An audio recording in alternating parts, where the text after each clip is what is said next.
Look around your life right now. The kindest person you know is probably struggling with money. The most generous friend is usually quietly stressed about bills. The one who gives the most is often the one with the least left over at the end of the month. Meanwhile, someone in your circle who seems selfish, cold, or blunt keeps getting ahead year after year, and you cannot understand why the pattern works this way. Here is the uncomfortable truth. Being nice was never rewarded by wealth.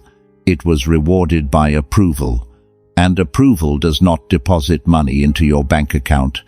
You were taught your whole life that if you are kind, generous, and considerate, the world would eventually take care of you. That good things happen to good people, so you followed that path. You avoided conflict. You put others first. You never asked for too much. You never made anyone uncomfortable. And now, years later, you look around and realize the same rule that made you liked is the exact rule keeping you broke. 500 years ago, Machiavelli saw this exact pattern. He watched decent people lose everything to less decent ones, not because they were less capable, but because they refused to do the things that create wealth. He advised that a wise person understands that goodness alone is not a strategy. It is a preference, and preferences do not protect you from financial reality. In this video, I am going to tell you the 6 silent traps that keep nice people broke. Not the surface reasons everyone talks about, the deeper ones that hide inside your best qualities. Chances are you will see yourself in at least 3 of them. Do not look away when you recognize them. That recognition is the beginning of the shift. Before we begin, drop this beautiful affirmation in the comments. I will stop letting people-pleasing keep me broke. Trap 1. The approval cage. Nice people have a specific weakness. They cannot handle being disliked, not even a little, not even by strangers, not even by people who do not matter. This single weakness runs their entire financial life without them ever noticing it. Every time a decision would earn you more money but might upset someone, you pick their comfort over your income. Every time a boundary would protect your time but might disappoint someone, you drop the boundary. Every time you should charge more, ask for more, or refuse to do more, the fear of being seen as difficult takes over. And difficult, in your mind, means unlovable. This is not a personality problem, it is a financial one, because wealth is built through decisions that are sometimes uncomfortable for other people. Raising your prices makes some clients unhappy. Saying no to a friend who wants a favor upsets them. Turning down a low offer angers the person offering it. Refusing to work for free disappoints people who expected you to. Nice people cannot survive these small discomforts, so they retreat, they lower their prices, they accept unfair deals, they work more for less, they take on tasks nobody appreciates. And they call it kindness when it is actually fear wearing kindness as a mask. Here is the part nobody says out loud. Approval and wealth almost never come from the same behavior. The person who wants to be liked by everyone will be paid like everyone. The person willing to be a little disliked, a little disappointing, a little inconvenient, quietly builds room to charge more, earn more, and keep more. Machiavelli warned about this trap directly. He advised that a person who tries to be loved by all will eventually be respected by none, because there is no strength in a position that shifts with every reaction. Ask yourself something honest. When was the last time you left money on the table because you did not want to seem greedy? When was the last time you did more work than you were paid for because you did not want to seem difficult? When was the last time you kept quiet about being underpaid because speaking up would create tension? Every one of those moments was a small tax, and the taxes have been adding up for years. The escape is not becoming rude, it is becoming clear. You can be warm and firm at the same time. You can be kind and still charge properly. You can be generous and still refuse to work for free. What you cannot do is expect wealth while treating every possible disapproval as a threat. Start with one small practice. This week, do one thing that might slightly disappoint someone, but will protect your money, your time, or your energy. Just one. Ask for a raise you have been avoiding. Send an invoice for work someone expected to be free. Turn down one request that drains you. Watch what happens to the world when you do. Almost nothing. That is the lesson. The world does not collapse when you stop performing niceness. It simply adjusts. Being liked is not the same as being paid. Choose which one your future needs more. But approval is only the first tax. The next trap is even more expensive because it hides inside your pricing without you noticing. Trap 2. The guilt discount. There is a specific moment that costs nice people more money than they realize. It happens right before they name a price. Someone asks how much you charge. Someone offers you a deal. Someone questions your rate. And in that split second, you feel a tightness in your chest. You lower the number. You add a discount. You throw in extra work. You apologize for the price you were about to name. That is the guilt discount. And it has stolen more wealth from decent people than almost anything else on this list. Nice people struggle with the idea that they deserve full payment. They feel like asking for real money is somehow selfish. They feel like the person paying is doing them a favor. They feel like they should be grateful for being chosen, so they undercharge on purpose to feel morally comfortable with the transaction. Meanwhile, less nice people charge full rate without blinking. They understand that they are offering something valuable, and the price simply reflects that value. They do not feel guilty because they do not confuse pricing with generosity. Their business grows, yours does not. Here is the deeper cost most people never calculate. The guilt discount is not the immediate loss, it is the compound loss. If you undercharge by 20% for 10 years, you have not just lost the difference. You have lost the ability to invest that difference. You have lost the momentum that would have grown from it. You have lost the confidence you would have built from being paid your worth. Nice people often miss this. Undercharging does not make you kinder, it just makes you cheaper. Clients who cannot afford your real price were never going to become long-term customers anyway. Discounts do not build loyalty. Value builds loyalty. Someone paying you a fair price is invested in the relationship. Someone paying a discount is just looking for a bargain. There is a piece of Machiavelli's advice that applies directly here. He observed that people who devalue themselves eventually get valued the way they present themselves. Signals matter. Prices signal worth. If you signal that you are cheap, the world will treat you as cheap. Ask yourself, honestly, what would your last 3 years have looked like if you had charged 20% more? Would you have starved? Almost certainly not. Would you have kept most of your clients? Almost certainly, yes. Would you now have significantly more money? Absolutely. That is what the guilt discount actually cost you, not a single sale. A decade of compounded difference. The fix is not becoming greedy, it is becoming accurate. Your price should reflect the value you provide, not your emotional state when someone asks. Practice naming your price without softening it. Practice pausing after you say it, instead of rushing to justify it. Practice letting silence do the work when someone hesitates. The awkward silence you fear is the exact space where wealthier people close their deals. Undercharging is not generosity.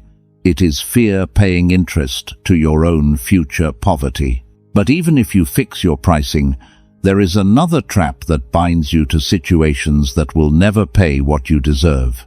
Trap 3. The loyalty prison. Nice people have a beautiful quality that quietly ruins them financially. They believe in loyalty. And they extend that loyalty to jobs, clients, relationships, and situations that stopped serving them years ago. Loyalty is a wonderful value, but loyalty without judgment becomes a prison. You stay in a job that underpays you because you feel loyal to your boss. You keep working with a client who bullies you because you have been with them for years. You continue investing in a relationship that drains your resources because you promised you would. You remain in a business partnership that costs more than it earns because leaving feels like betrayal. Meanwhile, someone less loyal moves quickly. They notice when a job stops growing them and leave. They fire clients who become toxic. They renegotiate deals that no longer make sense. They exit relationships that are one-sided. And because they move, they earn more, learn more, and build more within the same span of time you spent staying still. Here is the deeper problem nobody talks about. Your loyalty is often not being received. The employer you have stayed with for 8 years would replace you in 1 week if it made financial sense for them. The client you refuse to charge more knows exactly what your work is worth and quietly celebrates every year you continue undercharging. The partner you stay with out of obligation is not asking you to sacrifice this much. Nice people project loyalty onto situations that are transactional. They believe the other side will reward their loyalty eventually. Most of the time, they will not. Not because the other side is evil, but because business is not built on emotional loyalty. It is built on results, value, and mutual benefit. Emotional loyalty inside a transactional relationship is a one-way donation you did not consent to. Machiavelli warned about this specifically. He noted that a wise person distinguishes between deserved loyalty and misplaced loyalty. Deserved loyalty is invested in people and situations that return the same care. Misplaced loyalty is invested in situations that treat your presence as guaranteed and take advantage of that guarantee. Ask yourself something uncomfortable. If you removed loyalty from the equation, would you still choose this job, this client, this partnership, this arrangement? If the answer is no, then loyalty is not the reason you are staying. Fear of change is, and you are dressing that fear up in a nicer word because it feels better to call yourself loyal than to admit you are afraid. The escape is not becoming disloyal, it is becoming honest. Real loyalty is earned through mutual investment. If only one side is investing, that is not loyalty. That is a slow financial bleeding. Start with one honest audit. Look at every long-term situation in your life that is not growing your finances, not judging the people, just judging the trajectory. If the situation is not moving you forward, ask yourself why you are still there. If the answer is, because I have been here so long, that is not a reason, that is a habit. And habits are the cheapest thing in the world to break if you are willing to be uncomfortable for a few weeks. Loyalty that is not returned is not loyalty. It is generosity you never agreed to give. Trap 4. The Silent Negotiator. Nice people have a specific behavior in every conversation that involves money. They accept the first offer. They agree to the first price. They take the first salary. They receive the first proposal. And they call this being reasonable when it is actually being terrified of asking for more. Every financial life has a small number of critical conversations, salary discussions, rate negotiations, contract terms, investment splits. These conversations decide more about your future than years of hard work combined. And nice people avoid them, minimize them, or exit them quickly because they cannot tolerate the tension of asking for more. Meanwhile, less nice people become skilled at these conversations. They pause. They ask for time. They counteroffer. They negotiate every term. They ask what else is possible. They are comfortable with the silence that follows an ask, and they walk out of these conversations with significantly more money, better terms, and more respect. Not because they are more talented at work, because they are willing to have the conversation nice people avoid. Here is what makes this trap so painful. Every conversation you did not have was a permanent loss. The salary you did not negotiate 3 years ago is still costing you today. The rate you did not raise 5 years ago is still shrinking your income today. The contract term you did not push back on is still limiting you today. These are not small losses. They are compounding losses that grow every year. Nice people often believe that if they simply do great work, they will be rewarded fairly. This is one of the most expensive beliefs a person can hold. Because the world does not automatically pay you what you are worth, it pays you what you negotiate. Great work is the minimum requirement. The conversation is what turns great work into real money. There is a piece of Machiavelli's insight that fits here. He advised that opportunity favors those willing to speak plainly about what they want, because indirect requests are almost always answered with indirect responses. Vague asks receive vague offers. Direct asks receive real answers. The fear underneath this trap is not really about the conversation. It is about being seen as demanding. Nice people believe that asking for more will make them look ungrateful, difficult, or greedy. So they stay quiet and quietly bleed money for years to avoid a single hour of discomfort. Here is the reframe that changes everything. Asking for what you deserve is not greed. It is honesty. Silence is what actually costs you. The person on the other side of the table is often expecting you to negotiate. When you do not, they simply pocket the difference. They are not being generous when you accept the first offer. They are being lucky, and your niceness pays for their luck.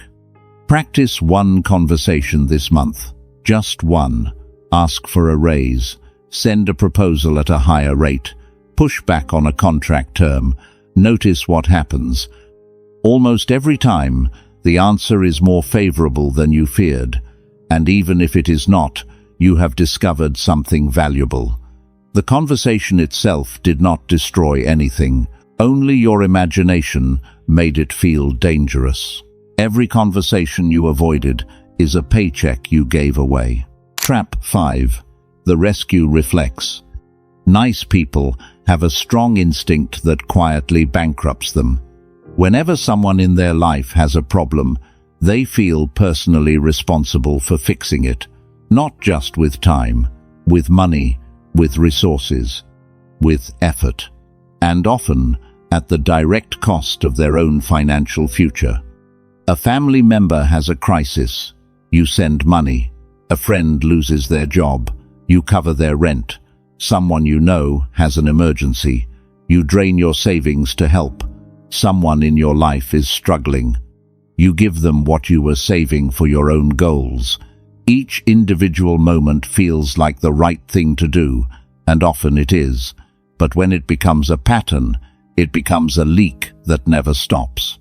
Meanwhile, someone with better boundaries lets people handle their own problems, not because they are cruel, because they understand something nice people miss.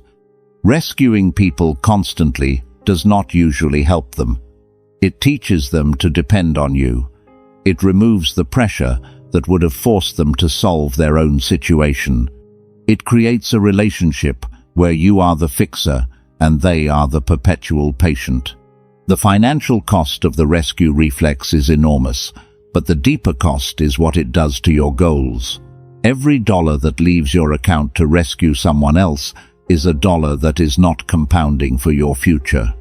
Every hour spent solving someone else's crisis is an hour not spent building your own life. Over decades, this quiet outflow becomes the difference between financial freedom and permanent stress. Here is the part that hurts to hear. Many of the people you rescue never rescue back. They accept the help, disappear, and reappear the next time they need something. They do not consider your sacrifices when planning their next request. They see you as the reliable source, not as a person with your own dreams they should be supporting. Machiavelli understood this pattern clearly. He advised that a person who tries to save everyone eventually saves no one, because they exhaust themselves before their real work is done. Compassion without limits is not virtue. It is a slow suicide of your own potential. The escape is not becoming cold, it is becoming strategic. There is a difference between helping someone through a real crisis once and being their permanent solution. There is a difference between generosity and codependency. There is a difference between kindness that empowers and kindness that enables. Start with a single boundary. When someone asks for help, pause before answering. Ask yourself 3 questions. Would this help solve their situation permanently, or would it just delay the moment they have to solve it themselves? Would this cost me only what I can afford, or is it stealing from my own future? Would they do the same for me if the situation reversed? If any of those answers make you uncomfortable, that discomfort is the signal. It means the rescue is not really helping either of you. You cannot pour from an empty account, no matter how good your intentions are. But the final trap is the deepest one. It is the one that quietly caps how much you will ever earn, no matter how many other traps you escape. Trap 6. The comfort ceiling. There is a moment nice people experience over and over again. They are about to make more money than they used to. They are about to charge more. They are about to move into a higher tax bracket. They are about to make a decision that will put them ahead of people they love. And in that moment, something inside them shrinks. They feel guilty. They feel like they are betraying the people they came from. They feel like they should not want too much. They pull back. They stay small. They decline the opportunity, or they take it and quietly undermine it, and their income stays exactly where it always was. This is the comfort ceiling, and it is the reason many nice people never truly get wealthy. Not because they cannot, because they will not tolerate the discomfort of leaving other people behind. Nice people carry a specific belief that success is a form of betrayal, that making more than your friends means you are looking down on them, that earning more than your family means you have forgotten where you came from, that building wealth in a world where others are struggling makes you selfish. These beliefs are old. They were installed by well-meaning people, but they cap your entire financial life if you let them run without question. Meanwhile, someone with a different belief keeps climbing. They understand that their income does not steal from anyone else, that their wealth does not cause anyone else's poverty, that earning more actually gives them more capacity to help the people they choose to help on their own terms. They stop shrinking to fit in, and their income keeps rising. Here is the hidden mathematics of the comfort ceiling. Every time you decline an opportunity because it would make you too different, you cost yourself years of compounding growth. Every time you pull back to stay comparable to your friend group, you sacrifice the future version of yourself that would have been able to help everyone more, including them. Your smallness does not help the people you love. It just keeps you close enough to feel comfortable while your potential quietly rots. Machiavelli's insight applies here directly. He observed that people who cannot tolerate being different from the crowd will always be limited by the crowd's average. Distinction requires the willingness to separate, and separation always comes with discomfort. The truth nice people rarely hear is this: your wealth does not hurt anyone. Your growth does not diminish anyone. The people who love you actually want you to rise, and the ones who resent your rise were not really rooting for you to begin with. Growing is not a moral failure. shrinking to make others comfortable, is. The shift starts with one honest question. Are you keeping yourself small because it is the right thing to do, or because it is the comfortable thing to do? There is a difference. And most nice people are surprised when they realize how much of their smallness was really just fear dressed up in virtue. Your ceiling is not made of walls. It is made of guilt. Break the guilt, and the ceiling rises with you. 6 traps. 1 pattern. Being nice was never the problem. Confusing niceness with a financial strategy was. You can be a kind person and still charge full price. You can be a generous person and still say no. You can be a loyal person and still leave situations that no longer serve you. You can be a warm person and still negotiate hard. You can be a caring person and still let others solve their own problems. You can be a decent person and still allow yourself to rise beyond the people you started with. The mistake was believing that goodness and wealth were opposites. They are not. What actually keeps nice people broke is not their goodness. It is their fear disguised as goodness. And once you see the fear clearly, the goodness stays and the trap breaks. Machiavelli's oldest lesson was that most people lose not from bad intentions, but from good intentions applied to the wrong situations. Kindness in the wrong place becomes a leak. Generosity without boundaries becomes a bleeding. Loyalty without discernment becomes a prison. The lesson is not to abandon these values, it is to place them intelligently. Look at your life again with fresh eyes. Every trap in this video is somewhere in it. Not all 6, but at least 3. Find them, name them, and decide, quietly, which one you will begin dismantling first. Not tomorrow, this week. Because the version of you that keeps repeating these traps is the version that keeps repeating the same year, the same income, the same silent frustration. If this video gave you something worth keeping, hit that like button so it can reach more people who are quietly stuck in these same patterns. Share it with someone whose kindness has been costing them their future. And subscribe if you want more lessons that no one else will explain to you this clearly. Before you go, drop this final affirmation in the comments. I am done paying the nice tax. My kindness now serves my future, not my fear.